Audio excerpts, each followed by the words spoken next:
So, does your Torpedo's carriage return sound like this? Displeasing and rattly. Tune in to find out how to fix it. So here I'll show you the problem. Basically, this is the escapement.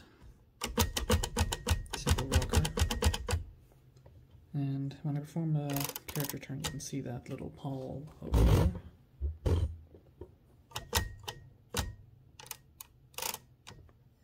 Now, there's supposed to apparently be a spring, at least according to Lucas Dill's video on the Torpedo. There's supposed to be a spring, I guess, around that shaft. One end mounted here and the other end contacting this thing, such that as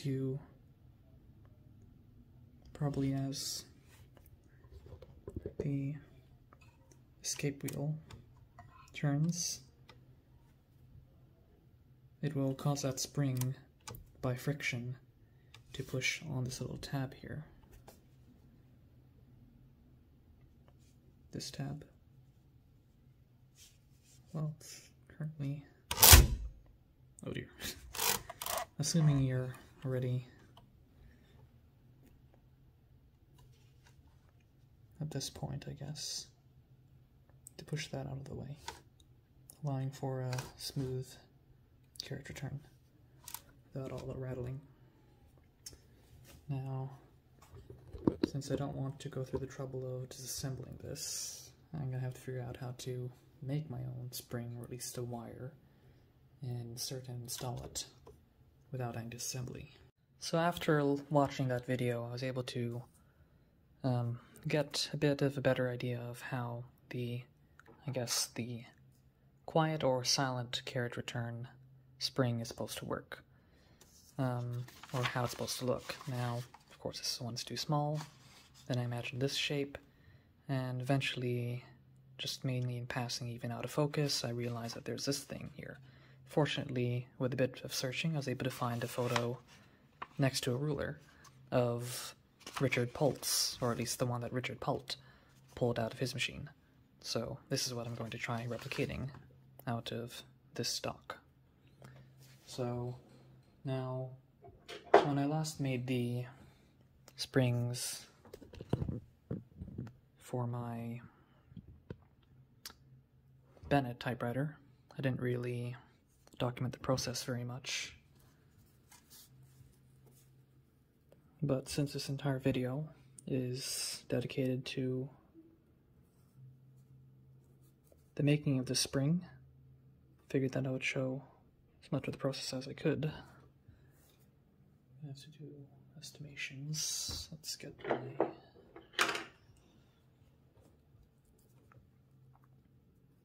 So pretty much I just resized the screen until it basically lined up with a ruler.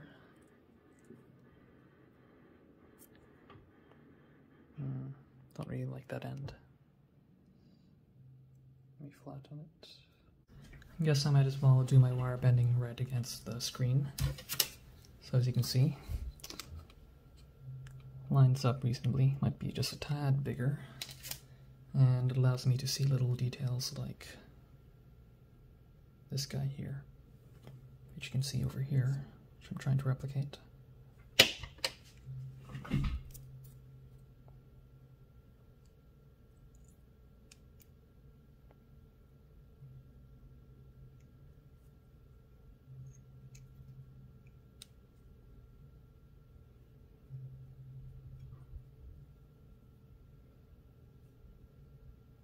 So now I'm working around that curve.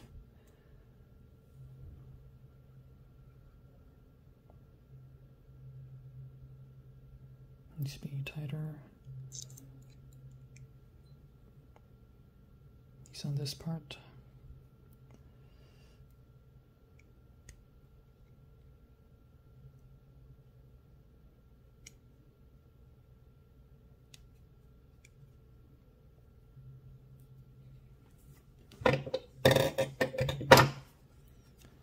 Probably use the help of... Yeah, of course, this photo is copyright of Richard Pult or whomever, or writingball.blogspot.com.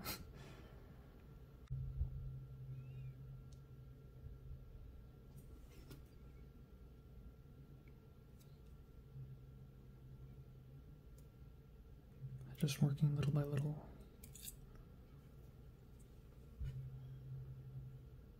And so on.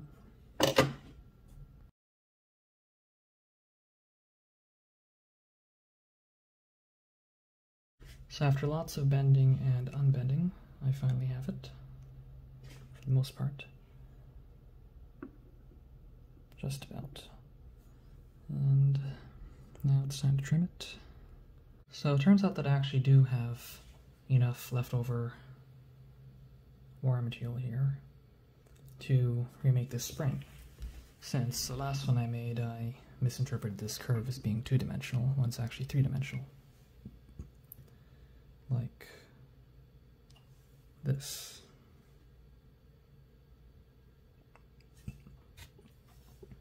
Now again, this webpage is a copyright of writingball.blogspot and Richard Palt, but I'm just gonna quickly show you, this photo here. You can see that it's curved like this, and that's what I'm trying to replicate. In this case, I have the page on just 67% zoom on my particular screen. Of course, it's going to be different for other screens, but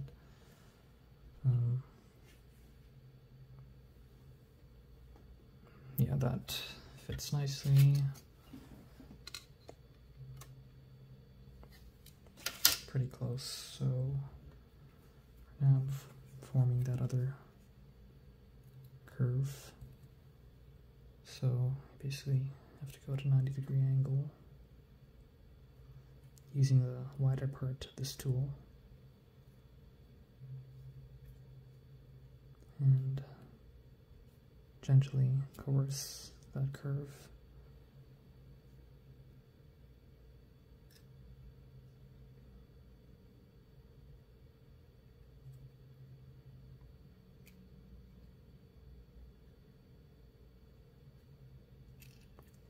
Repeatedly comparing it to the page. In this case, I made sure to leave 2 extra millimeters that I can trim later if it is indeed too long. So now I'm forming the larger curve over here. Again, just working like this with the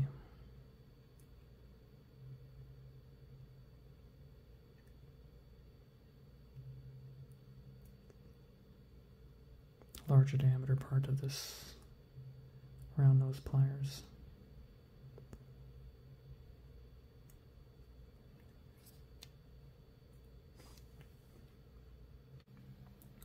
So I'm now trying to form the final curve here. So I'm ready at this stage. Now beforehand I had more material to work with for bending that last curve. But this time I'm probably going to have to do something like this, where I use my needle nose pliers and... oops. Okay, pulled a little too hard. Yes, now I can just use my thumb a bit. Keep on bending that form.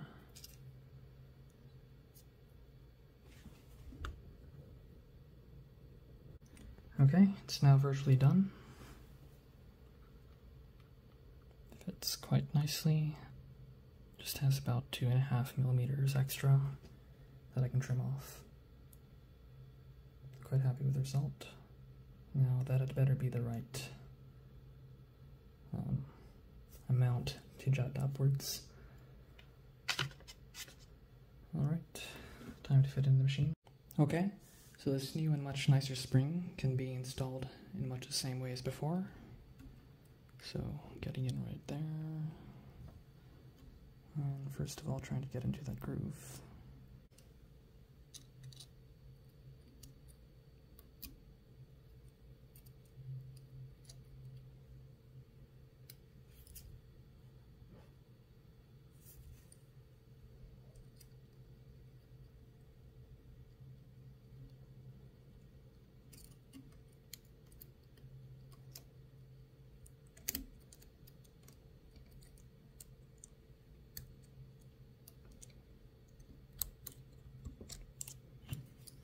set in, hopefully.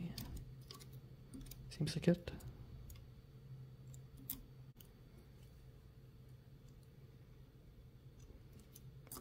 Perfect.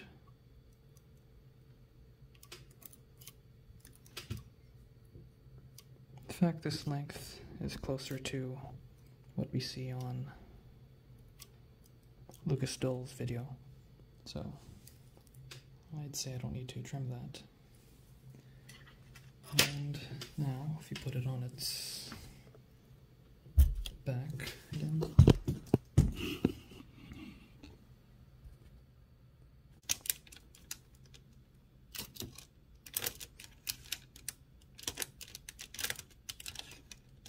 you can clearly see that we're not getting, that we now have a proper silent carriage return. Very nice and smooth. So I was pretty disappointed earlier, thinking that I would have to wait until a time when I could do a full disassembly or removal of this escapement, which is definitely not now, or not even this weekend, because I have other things I want to do. But turns out that, so right now you can hear that sound, right? When it's light, it's rattly. Now, if I put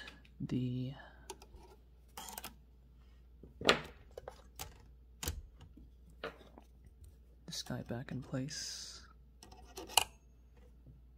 so that time around I had it on the wrong side intentionally.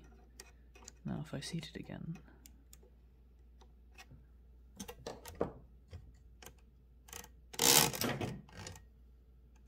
so slow motion, I also moved that guy out of the way to make it absolutely certain that the floating dog was completely clearing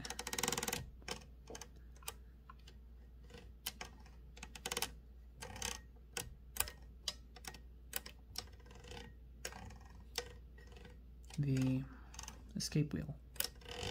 And guess what? We still get the sound.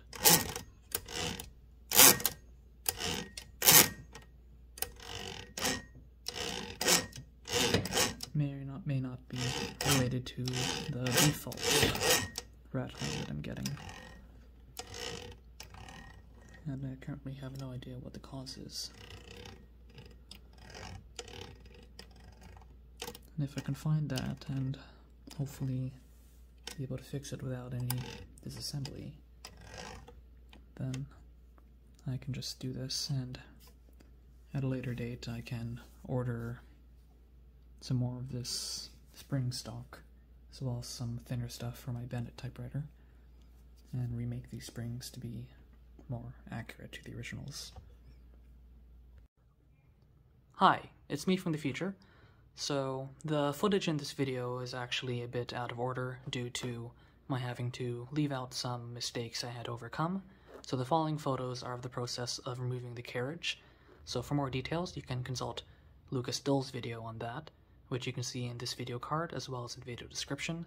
Likewise, I found that in order to adjust some screws, I had to get myself a new set of flathead screwdriver bits.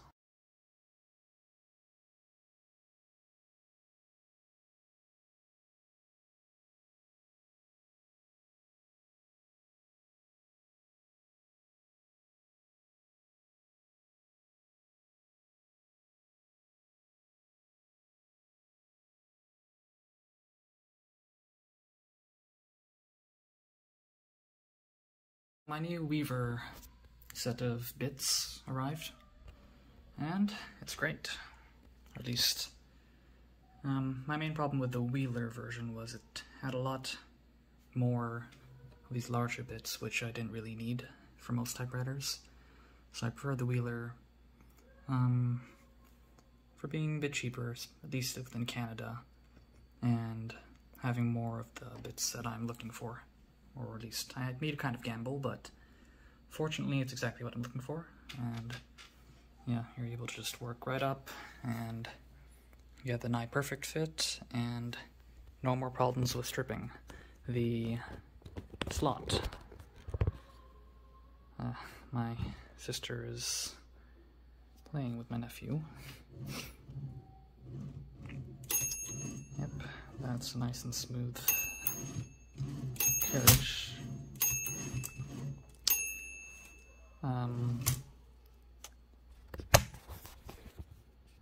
Do scold me. Anyways, I'll get to work.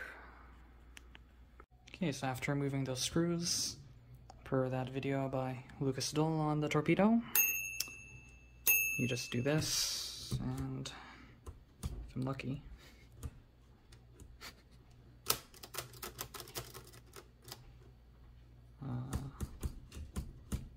what am I missing? Okay, so turns out that there is an absolute right margin right here. Probably lift this, and to get at it, need to push it like that. I think, or I hope.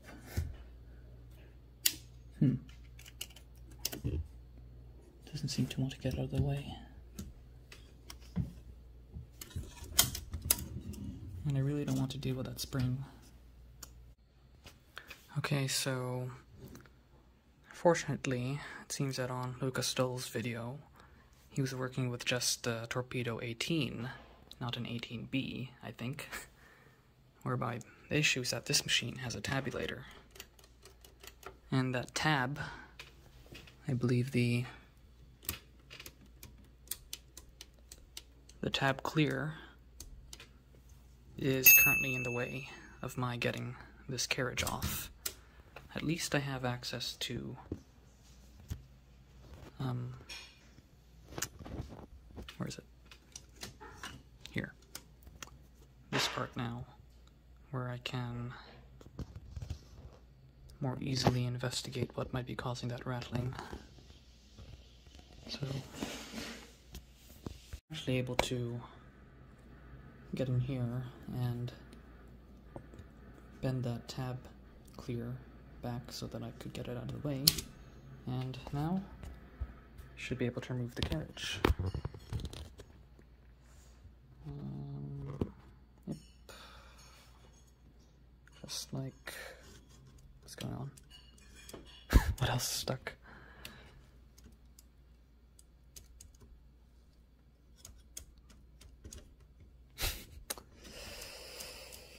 Lucas, he said this was going to be easy. Come on, what's going on? I'm scared. Maybe it's just getting tight here somehow.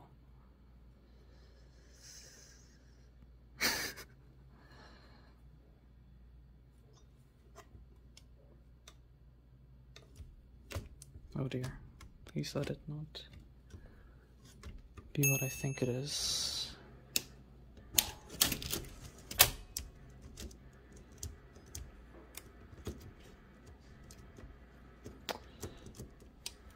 Oh, what's going on now?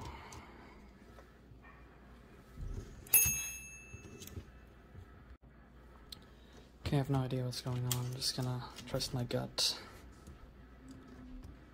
And wait a minute. What could that possibly be? Well, wait a minute. Of course, this guy. That's the first one. It's now clearing pretty nicely. Oh, wait. Yep, so.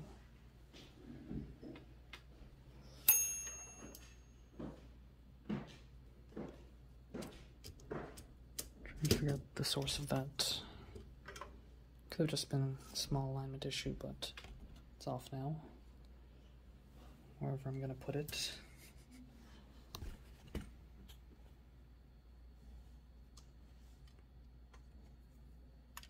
Pretty cool.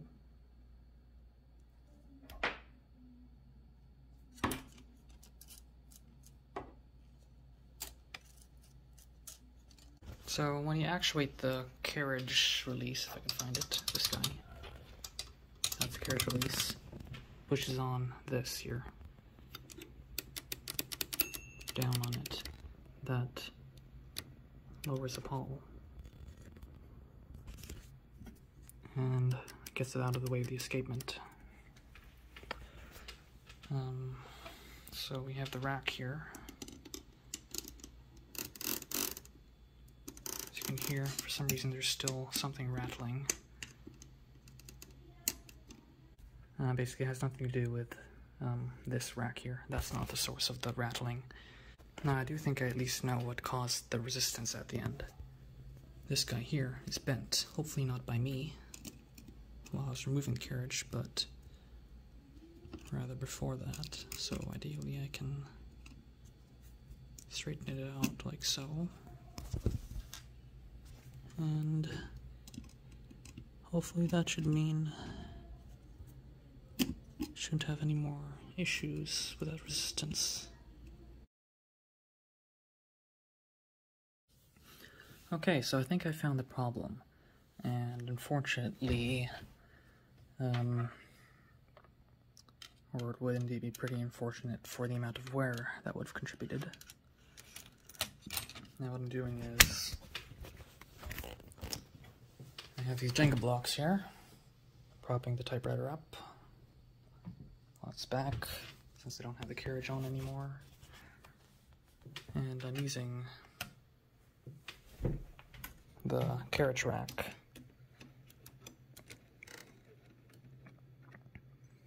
Basically just inserting it over here. Like so, on those rollers. You can easily rotate, and if I want to go back, I can do this. Now as for how I'm now able to rotate it in both directions, I basically just took a wire over here. Yeah, so this guy, my glue gun job didn't last, so I'm going to attempt to unbend this and see if it's long enough. Probably is. And yeah, after that someday I'll source a lot more of spare spring steel stock. So yeah, for now I'm just using this guy, which also pretty much puts it into carriage release mode. Anyways, now to talk about the issue. You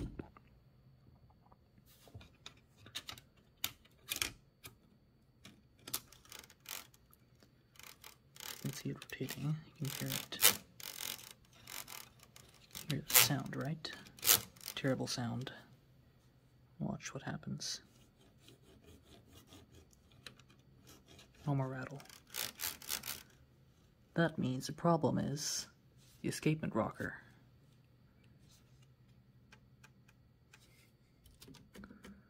Spacebar. Not sure if it's the spacebar's fault or something else. Might actually be the spacebar's fault.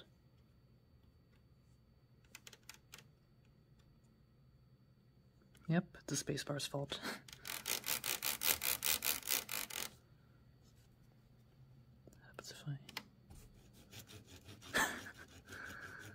That's hilarious. So, other than that spring, this guy, completely missing, the whole problem was his spacebar. So, the good thing is that I can literally just bend it up like this. And if I ever encounter the problem again, I just have to play with the spacebar.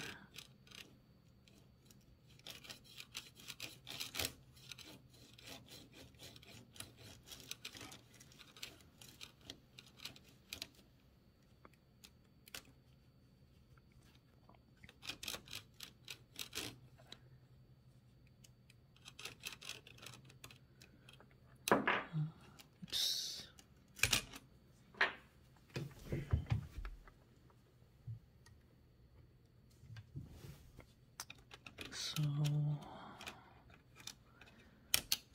yeah, some of these machines, sometimes debugging both mechanical stuff as well as software comprises just a lot of testing, repeating the same thing over and over again until you finally catch what's wrong.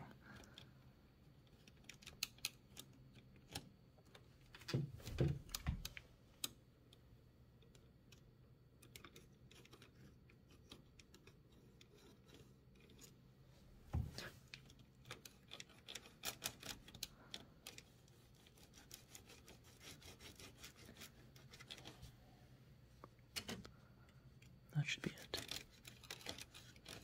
Anyways, yeah. Because you can clearly see if I just move the spacebar up, well, now there's no issue. Now that I've already bent it enough, if I were to move that wire,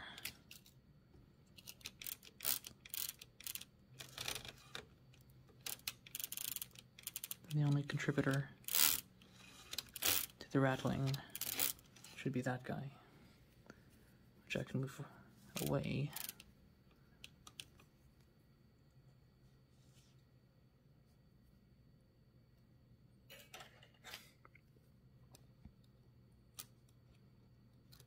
Like thus, yielding a truly silent carriage movement. So that was a problem the whole time. Literally just a spacebar. This guy was pressing down too much. Now I have a bit of play. Which is fine. Who would have known?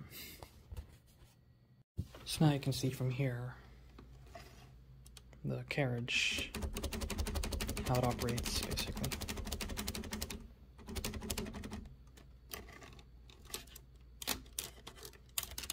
There.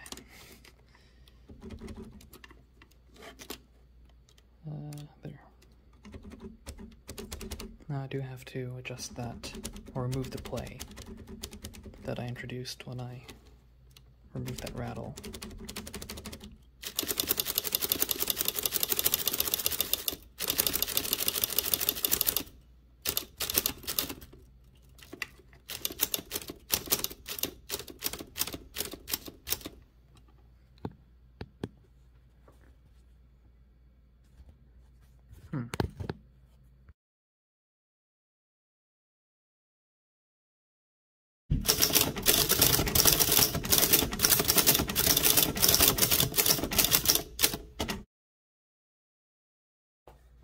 So, depending on when I actually released this, probably a while back, I had the opportunity, with this carriage already removed, to place my phone over here, albeit at an angle, so I could fit my tripod, and had a flashlight to help make the type slugs look nicer. Mind, I even cleaned the type slugs just for that purpose, and took like 3 takes.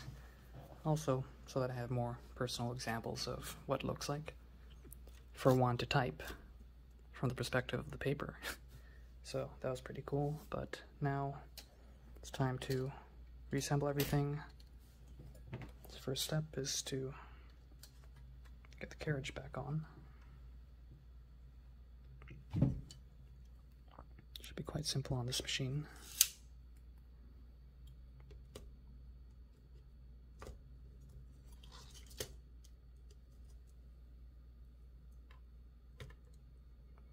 I guess that initial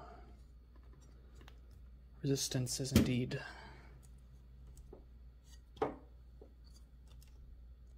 from the ball bearings itself. Well, the roller bearings, that is. Then I need to figure out what to do about, or where to best. Okay, should probably solve that issue first, because now I can't reach the mainspring. Okay, so turns out that this thing does indeed have a thread that accepts the drawband screw. So I'll experiment with that regard. Let's hope the little kink to the, I presume this is nylon, wasn't of any detriment.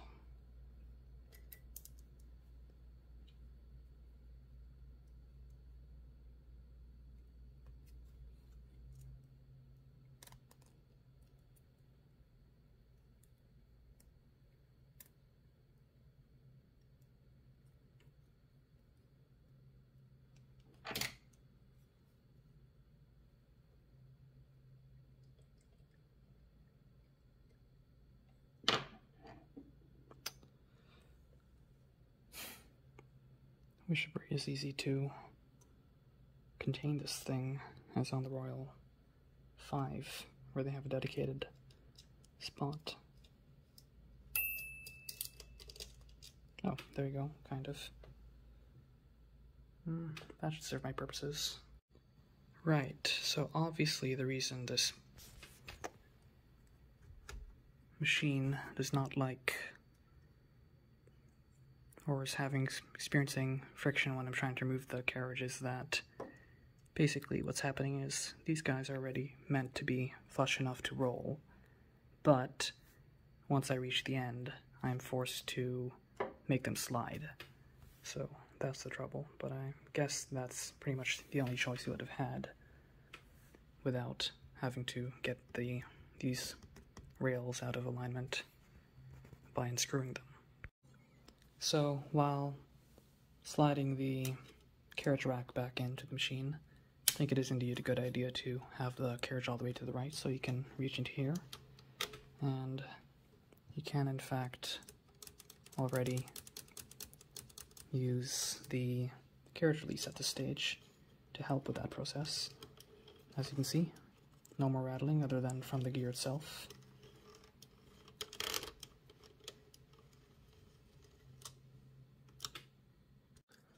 And once that's in, you can just, in this case, the carriage itself helps to push this thing.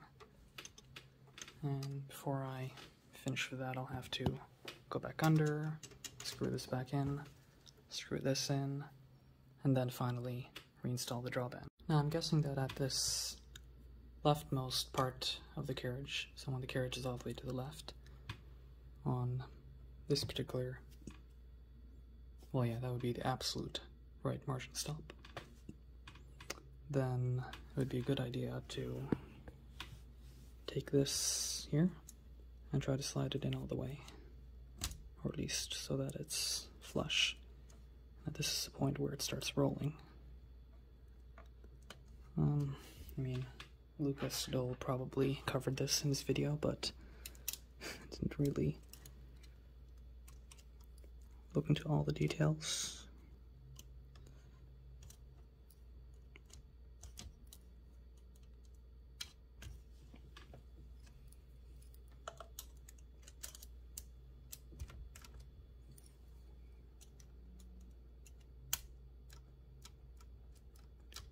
There may or may not, in fact, already be something in there blocking it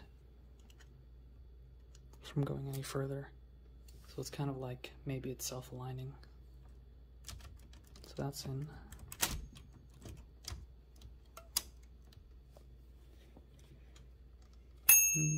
Should also make sure that it didn't interfere with the bell.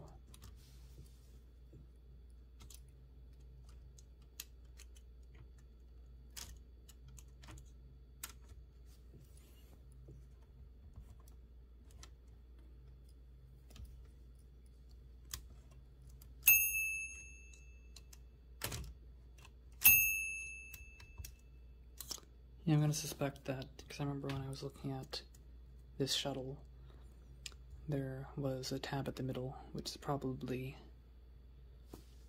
being hit by something in the carriage that makes sure that it's all properly lined. This is the maximum that will roll on this side. Begins rolling. To get the bell striker out of the way.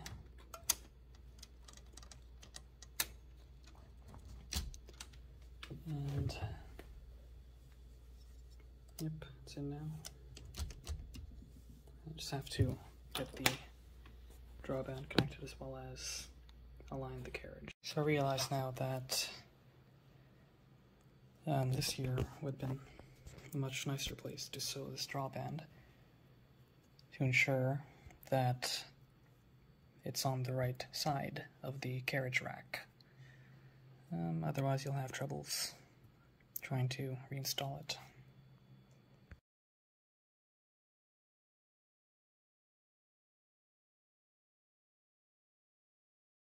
Alright, so this is probably about as smooth as I can get it. Point is that we no longer have any rattling that increases in resistance.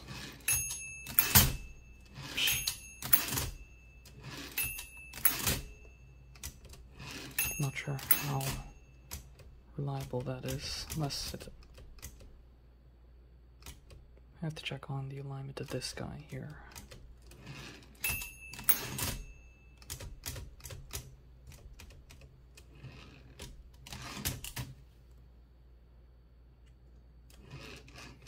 But yeah, as you can tell, the original rattling is gone. It's much smoother. Now, looking under the machine, you can also see it's my brand new replacement slot return spring that I made, working wonderfully.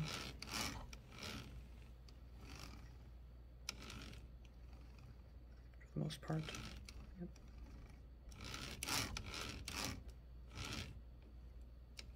Or at least enough to... wait a minute. There you go.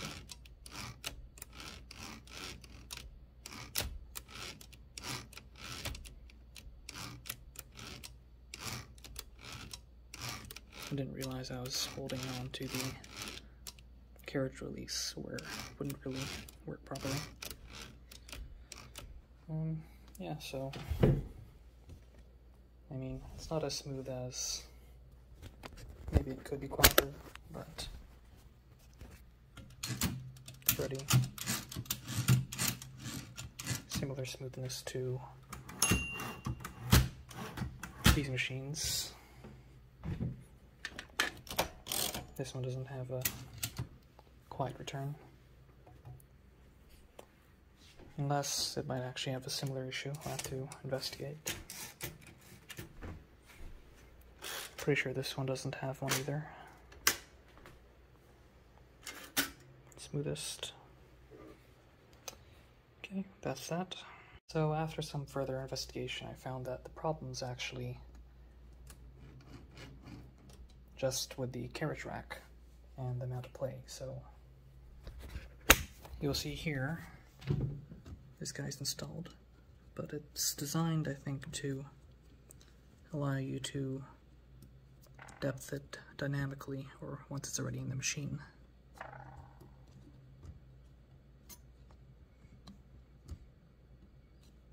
So if you put it away and there's too much play, then you will get more rattle.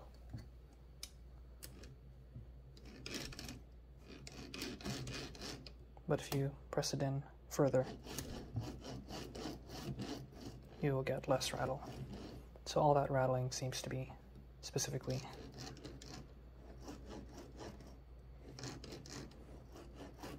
from the carriage rack. So I think I'm happy. So as for my trick for getting this panel back on, basically initially you'll have trouble. I think mainly due to this guy, or if you're lucky, yeah, it will get all jammed like that. So what I do is, assuming that it's already been unscrewed, you can actually do that.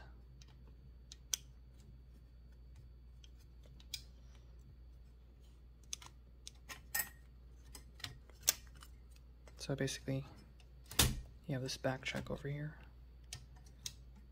You can do that. I believe the same can be done with the other side, so long as you unscrew this panel. So one does that, and it's in. Now this panel has to already be in first before you can put this over it. So I'm lastly adjusting these screws here to reduce the play on this bar coming from the Spacebar.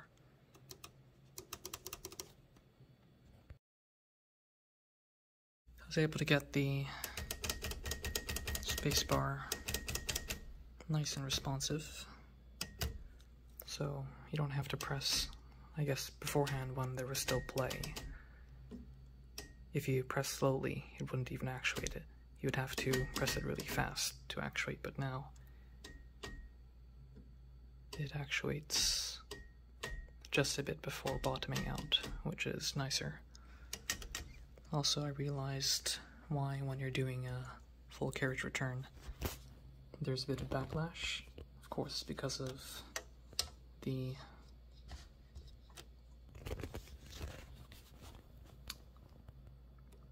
that guy, the silent carriage return. Basically, well, maybe even if without the silent carriage return, this design would still inherently have some backlash. So, once you get to a point that will happen, or we'll have to go back by a full tooth pitch. Okay, so now after finally getting some sleep, I think I slept at like 7 a.m. Just working on this machine all night, redoing things. Yeah, I think last night wasn't as smooth. Now it's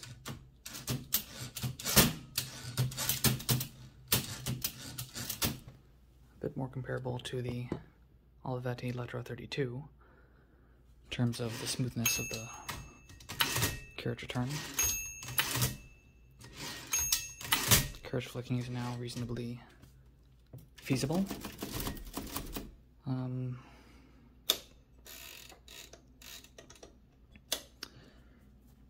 So, in terms of smoothness, basically last night I adjusted the play of the carriage rack to reduce the rattling, but I forgot to tighten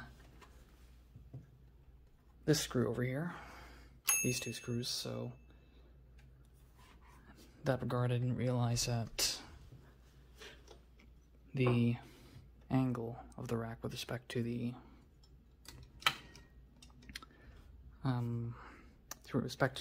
escapement pinion is not supposed to be adjustable, at least as far as I can tell. So I basically had to remove this panel again and readjust that, and now it's a bit smoother. So I'm quite happy with that. Another thing is, I went back into the shed. Number one, it's raining, so I had to turn on or make sure that the dehumidifier is on. And I also fetched this ribbon here from my Mercedes 6 Express.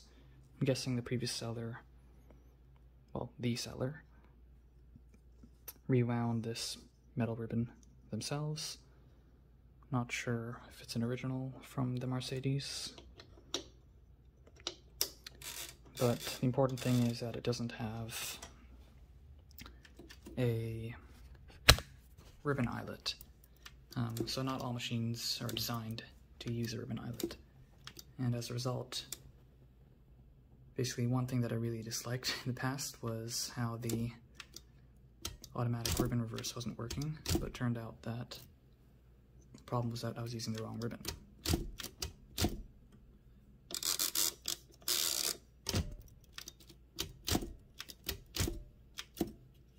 So from over here on this part, and this rocker is all the way in, it will interfere with that little ledge and institute the automatic ribbon reverse like this.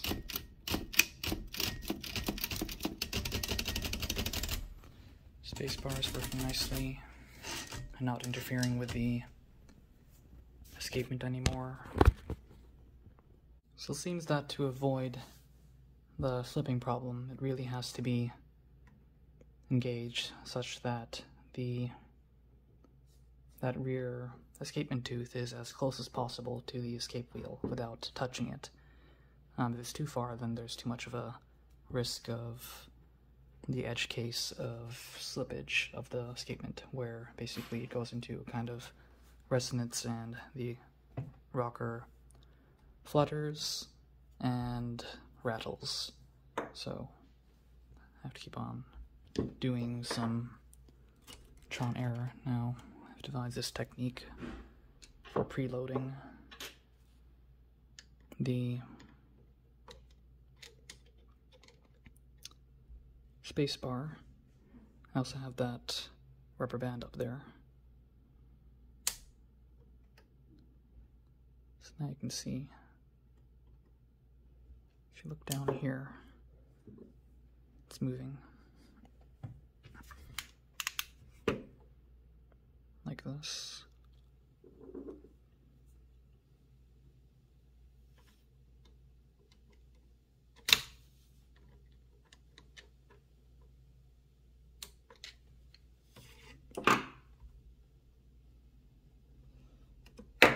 And it's kind of complete trial and error.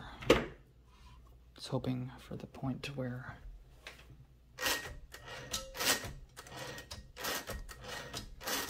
here I'm getting more rattling than I have before, but at least it's still possible to do a carriage flick.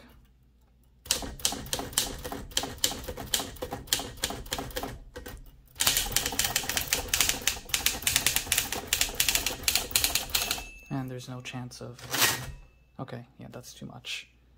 Yeah, but in that situation, there's virtually no chance of slippage. So, yeah, I have to keep on going back and forth. So I screwed up and tried stretching the left unlinked ribbon advanced spring, and ended up stretching it too much. So now I'm just stuck with the one spring on the right, but I guess now I've gotten it to an acceptable level of lightness such that I can finally understand a bit better what makes others like their machine. So while they don't have touch control, and as Typewriter Minutes claimed that the reason they did so was to preserve a perfect touch feel, I'm pretty sure that different machines were outfitted with different springs. So I was unlucky to have received one machine with heavier springs, and which basically made them heavier than all of my other post-war typewriters. So now basically just cutting that in half, and I've greatly improved the feel of this machine, at least to me.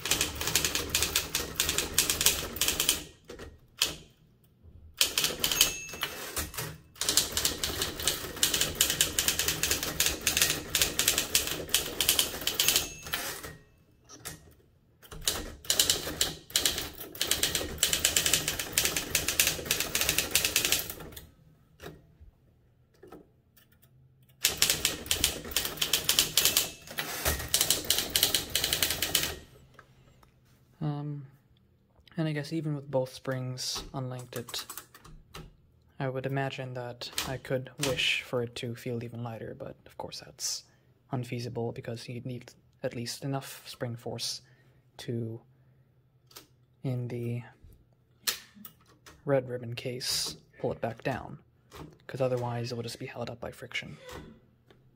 Anyways, I would still argue that this machine is by no means the fastest, per se, or mine the most effortless. It's just simply, probably, objectively, the snappiest, and that's it. Whereas, like, in terms of performance, each of these all compete in their own ways. Like, I guess, one word that consideration, and to put it into 15 letters, I add an ly.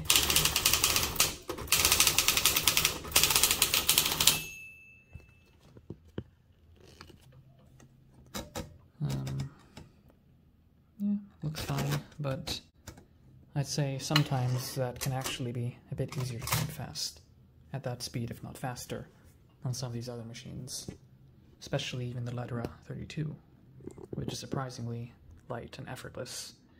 So, I mean, to me, pure snappiness is by no means what I would call effortlessness, but that's all subjective. And again, It's fast, but I can do the same thing on these other machines. So here's what the bell return sounds like right now. Rather displeasing. So I was suspecting that the issue was that it was whacking into this guy, because without it, it will sound like this, or not nearly as loud. And if you cover it, just plainly cover it,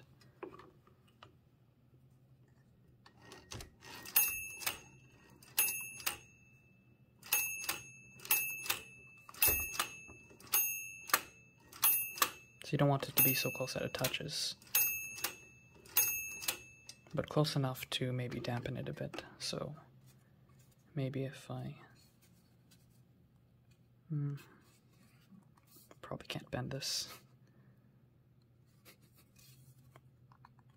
Yeah, it's not gonna happen. So I guess the point is one shouldn't tighten it too much. So I figured that one issue that's preventing easier carriage flicking on this typewriter compared to these other ones is that the drawband here is wound a bit more tightly than most of these other post-war portables that I have. Of course, that guy's not post-war. The Yoast. So the way that you adjust that, or can loosen it, is with the help of this guy. So you can move this left and right.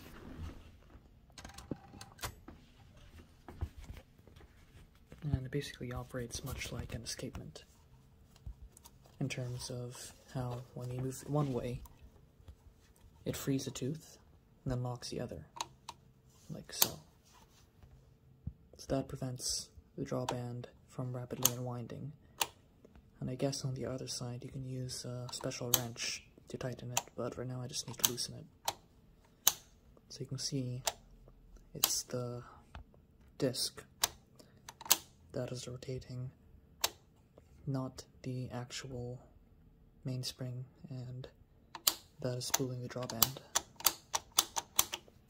So I can keep on doing this until I'm satisfied, and of course you absolutely do not want this to, or you want to design this kind of escapement palette so that it will never rock back and forth in a resonant fashion and rattle. So hopefully that will make for a lighter feel on this machine, at least in terms of the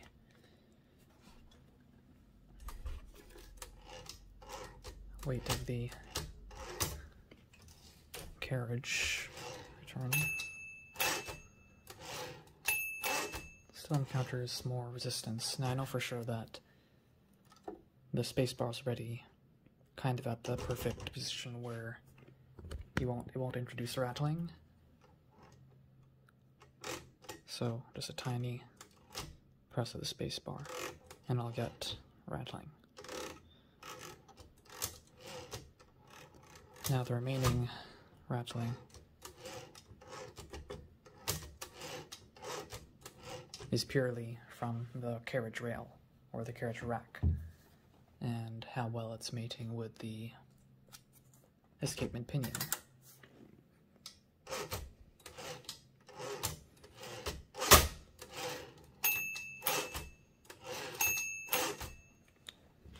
And comparing that to the Olympia here,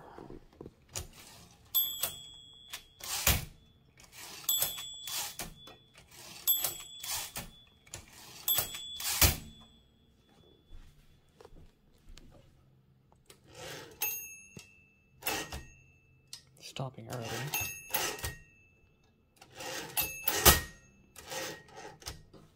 Basically, I just want to make it as easy to carriage return as this machine, while still maintaining the speed of operation.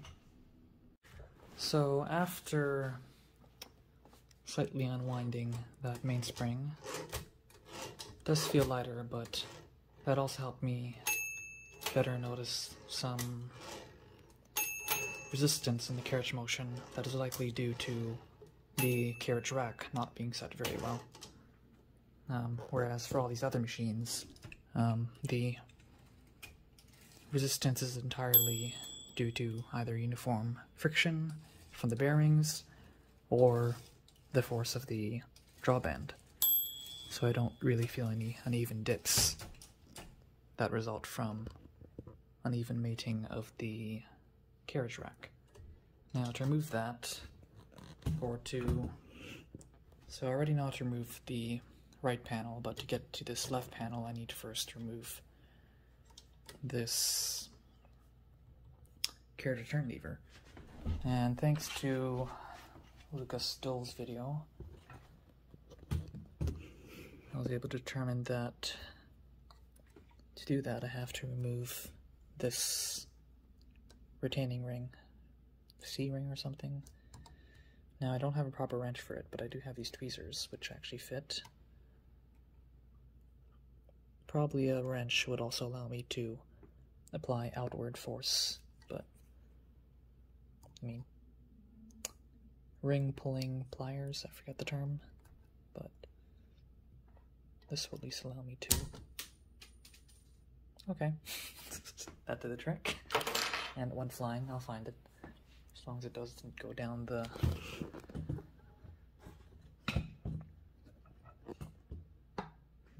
vent, which I should probably keep covered while I'm working on these machines.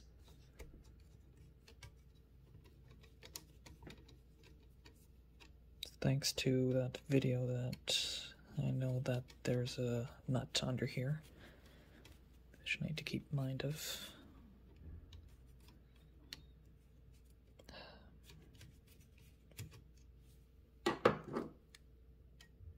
So much nicer now, always having, oh, okay. So that just came flying, but that would be relatively easy to put back on, and this just comes off.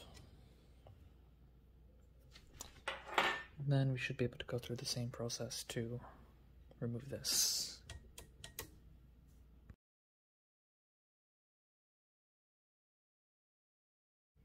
So I basically had to remove a screw to allow me to pull the clutch out.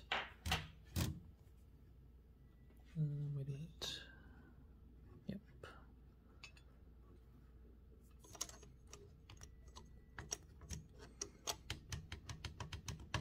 Yeah, looks like now that will sit freely. I don't want to touch it.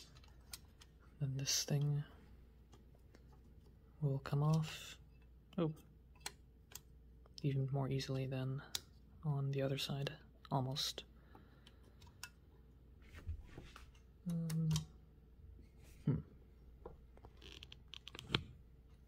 So the other side had a blocker here, this one doesn't. Well, I only needed one.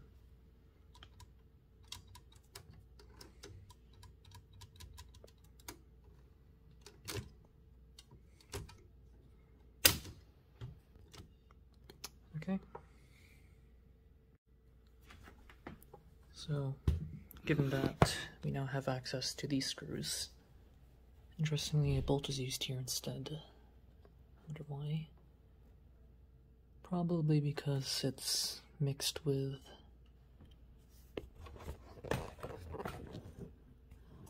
this guy, the click for the platinum ratchet.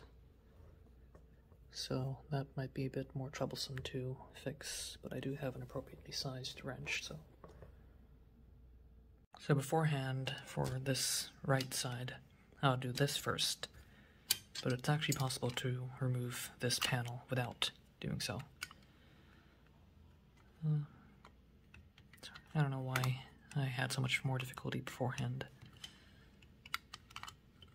but it really isn't that hard. Or I realized that the key is actually to let this move this way well, ideally after you've removed the drawband or something, but that came off. Time to adjust. So I decided to go ahead and also remove the drawband so that I can feel the resistance in the carriage rack a bit better. Though of course there's going to be a contribution of the resistance from the escape wheel itself as well as the silent return spring. But hopefully that's relatively uniform. And if anything, the main focus really is actually to reduce this rattling sound, now that I'm going to try adjusting from this side too.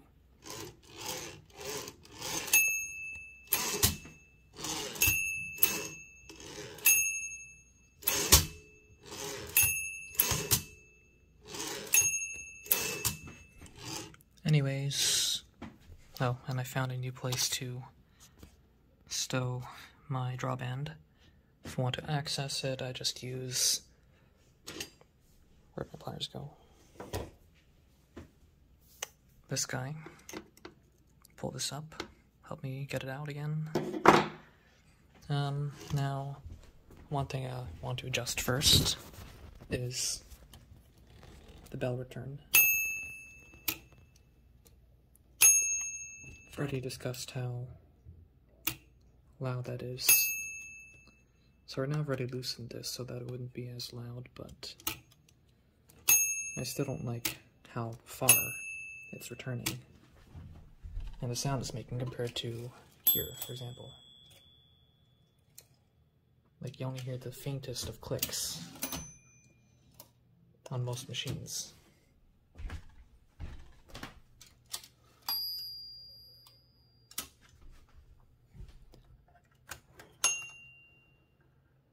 Or in the case of the Hermes, nothing. So, my hope is I can just bend this out a bit until it is just sufficiently far to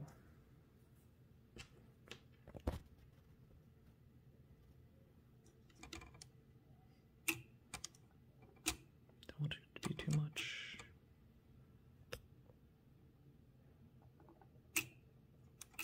Like that, just about. So, exact same bell tone. Exact same sound.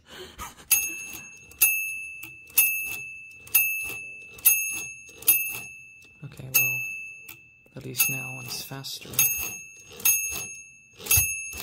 it's much harder to notice compared to how it was before, which you can actually kind of easily restore.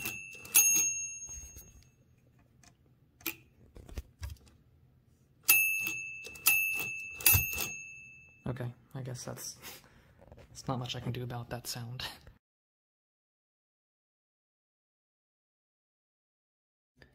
Okay, so now that I've removed the drawband and tied the carriage release into its engaged position, it's actually kind of convenient that I have it connected to the paper release, since if I disengage the paper release, then I also disengage the carriage release, and vice versa. So now I've also loosened the two screws on either side, whereby I can put my fingers on the edges of the carriage rack and experiment with different orientations. So here I am pushing it backwards and up, which kind of also angles it a bit. Forward and up. Well, actually forward and up, that also creates some angling. Forward and down creates vibrations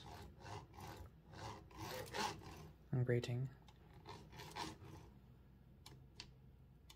So again, backwards and up, backwards and down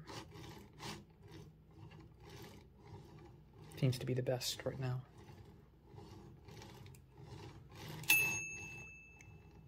You just hear a basic low rumble.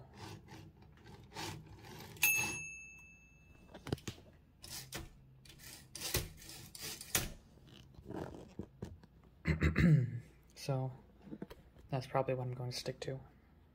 So too much play actually causes that sound. Too little causes this sound. So what I'm thinking of is going on either side, achieving the smoothest sound just for that side, tightening it, and then going to the other side and trying. So I've decided that it isn't really worth constantly going back and forth trying to achieve perfection. It might not be possible, or it might require some modifications to the rack itself to make it run more true. So if you can do this,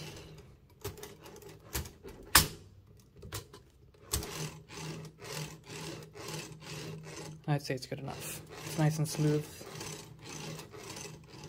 I would prioritize that over the acoustics. In this case, the ideal or least resistance positioning of the carriage rail was around the middle and pulled up a bit. So that's how it worked for me. So here's what it sounds like without the silent return.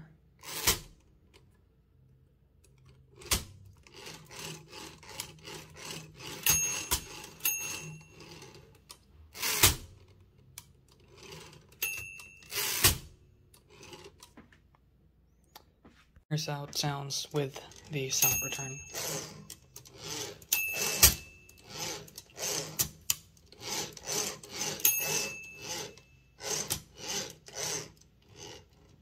And that does inherently introduce some friction to the motion of the carriage, but already got it as smooth as possible without the silent return springs. I'm investigating why it gets more rattly when I introduce this piece. Now, here is an easy way to remove it. You can just push it like that. So I'm just putting everything back together now, since there's nothing I can do about that sound if I still want to have the silent return. It's precisely that silent return that's causing this extra rattling, or amplified rattling. Anyways, this guy, you just clip the retaining clip back in, and this thing feels silky smooth. Have to reconnect this using these two guys. So again, my preferred hiding spot for the drawband, assuming that the case is on, is over here. So you just pull and then thread it out like so.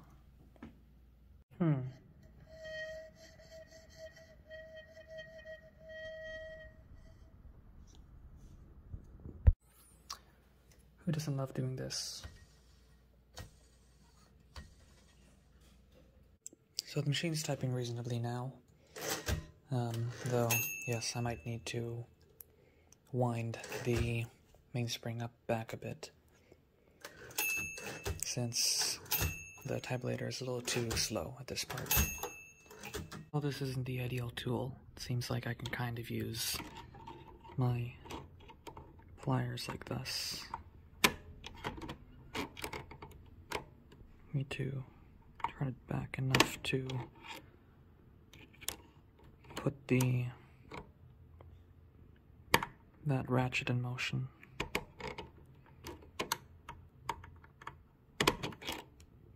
That's probably not very good for those teeth. So it turns out that that piece there actually does move left and right. I initially thought that you could only turn it, as you can see. So I do in fact have a fair bit of adjustment leeway.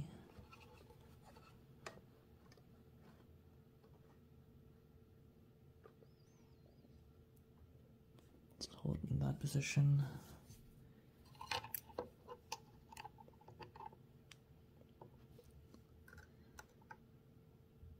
I can just shift it over like this. Nice.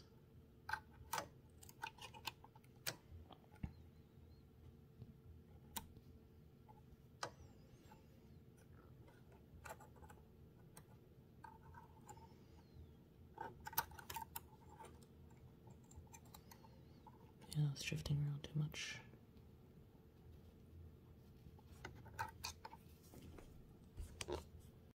So now I have it where, as you can see here, it will barely touch at all. And ideally what that should mean is at this point, should take a minimal jolt to skip over that tooth.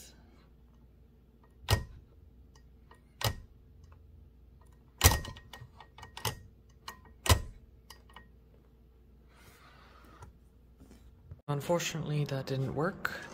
I've reduced the force required to click into the leftmost position, but I've also increased the chance of that left margin bounce. That was a light hit. Anything hard will bounce.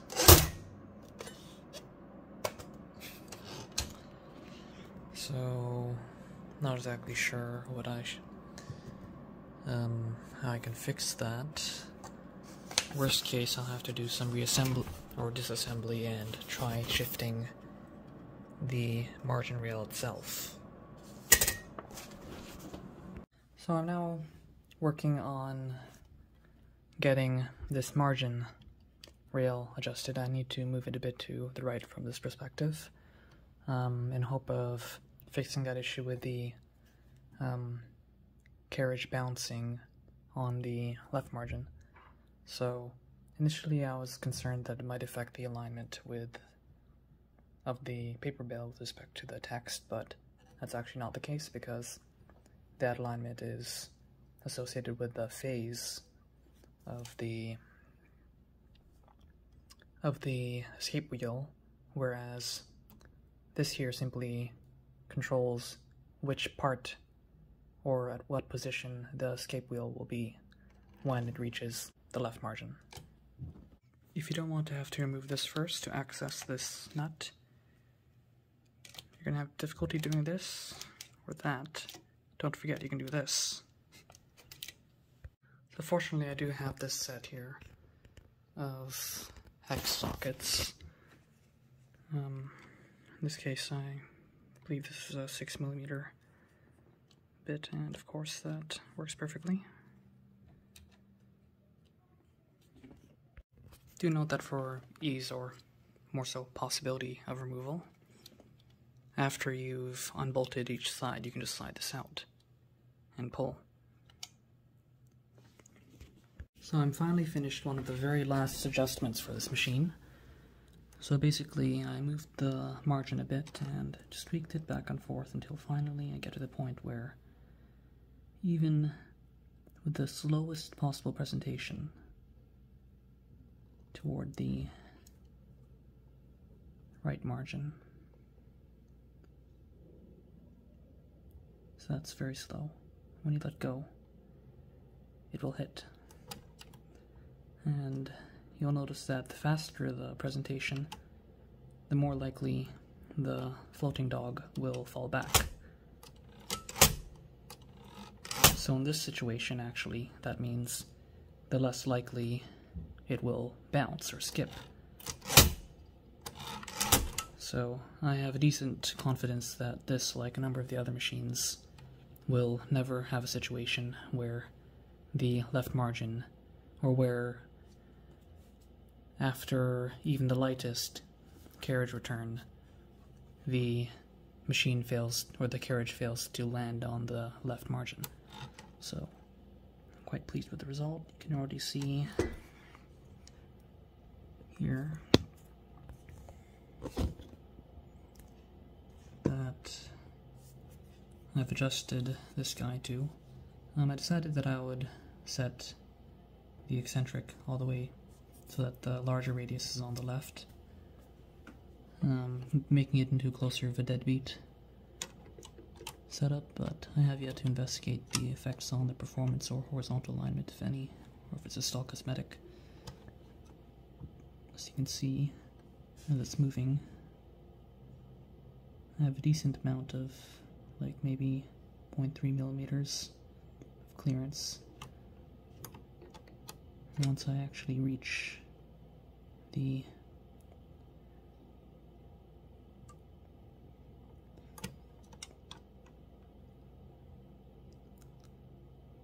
left margin and let go, it will always very neatly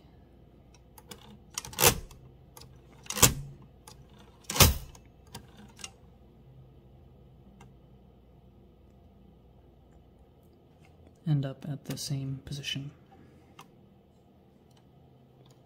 Unlike last time, where I showed you that there are cases where it can either land on this side, like so, or on this side. So what that looks like on the machine.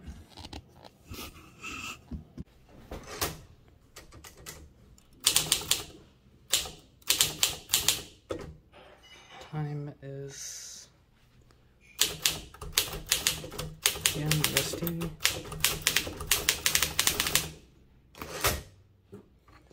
And as far as I can tell,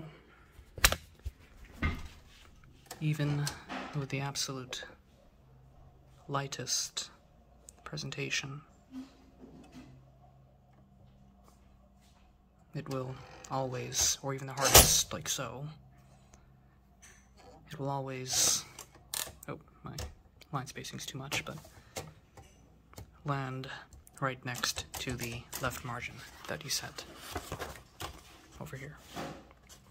So that's it. I think this machine's done. Okay, so 4 months later, I'm back to working on the Torpedo and trying to get its carriage to sound quieter. So, well, first of all, I've already done the steps from the original video, assuming that I didn't actually splice this into the same video, to remove the platen knob. This guy, funny enough, there was a, I think I lost it at the end, but the retaining clip. I remember while I was last cleaning up this table that I found a retaining clip and forgot where it came from and realized that I must have forgotten to install it, and there goes my screw organization. Anyways, so yeah, again, you have to go at those two pairs of screws and basically carefully wiggle this guy around until you find the sweet spot, wherever that might be. So my basic approach is to take these pliers, and in this case, what I've found to be most likely to yield the optimal result is to apply pressure a bit forward toward the front of the machine, as well as twist in this direction. So that's what it sounds like right now, by default, or at least what I last achieved. That's what it sounds like when you use that technique. Okay, I think I've finally done it. Substantially better. Reminds me of when I finally found the sweet spot for my Groma Calibri.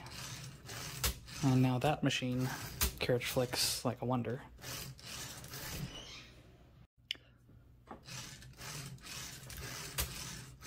So yeah, that's about as quiet as you can get the carriage movement going. And one thing I noticed is that, oh dear, if you happen to encounter a problem where the resistance for the same positioning of this bracket, mounting bracket, increases upon tightening it, which is to say that when you tighten this, the carriage rack starts to bow out. I found that a rather simple solution is to literally just press up on it to help remove that bow, and now we're all good. So I'm gonna put things back together. So with the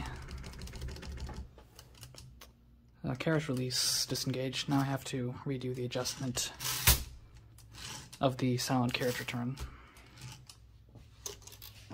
Again, months ago, when I fashioned a replacement for the silent carriage return spring. This little spring there, which via friction with the escape wheel shaft pushes that floating dog out of the way. But currently something is causing it to not engage reliably.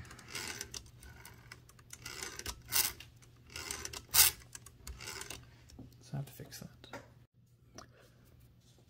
So basically, I removed that guy, and what I'm trying to do now is to try to bend it a bit to reduce this diameter or increase the friction a bit, as I think that maybe having too little friction is what's causing that oscillation, instead of it's providing a more secure engagement of the silent carriage return. Okay, I think it's a lot better now.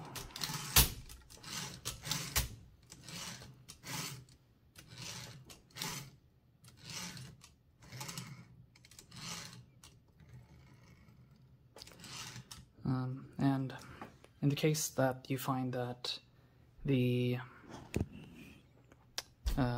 grip of the carriage return spring or silent carriage return spring is too strong, then you can actually just tug on that actuating tab a bit, to not too hard, but just a little bit to slightly weaken that grip. When reinstalling the drawband, it may be helpful to hold the drawband clip in this fashion to help give you enough space and the right angle for putting the screw back in. At last, it is finished.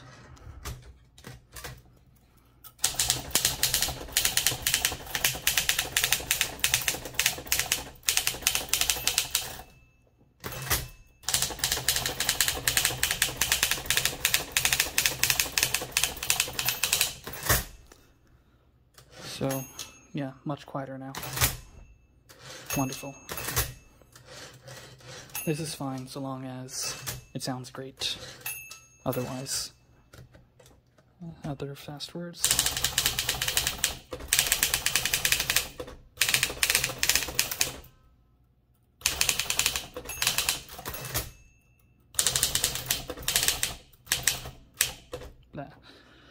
So, pretty much this machine is done. Of course, in the future I might want to do more detailed cleaning, and of course replace the platen.